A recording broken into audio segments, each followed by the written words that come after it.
ప్రియ సహోదరులందరికీ నా హృదయపూర్వకమైనటువంటి వందనాలు చెల్లిస్తున్నాను.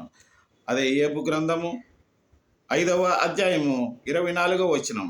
నీ డేరా క్షేమ నివాసమని నీకు తెలిసియుండును, నీ ఇంటి వస్తువులను నువ్వు లెక్క చూడగా ఏదియూ పోయి ఉండదు అని వ్రాయబడి ఉంది. In English, you shall know that your tent is at peace and you shall inspect your fold and miss nothing అని వ్రాయబడి ఉంది.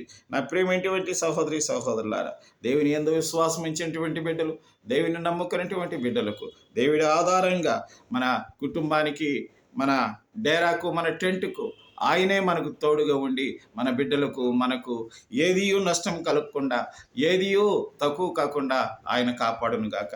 పరలోకమందున్నటువంటి మా పరమ తండ్రి, భూమి మీద మా స్వామి, అయ్యా మా తండ్రి, నీ బిడ్డలందరినీ జ్ఞాపకం చేసుకొని నీ పాదాల దగ్గర మనవి చేస్తున్నా. బిడ్డలందరూ ఈ దినాశీర్వాదాలు నింపి వారి పరిపాటల్లో, బిజినెస్లు అన్నింటిలో మీరు తోడుగా ఉండమని యేసు నామమున ప్రార్థిస్తున్నాం తండ్రి. ఆమేన్.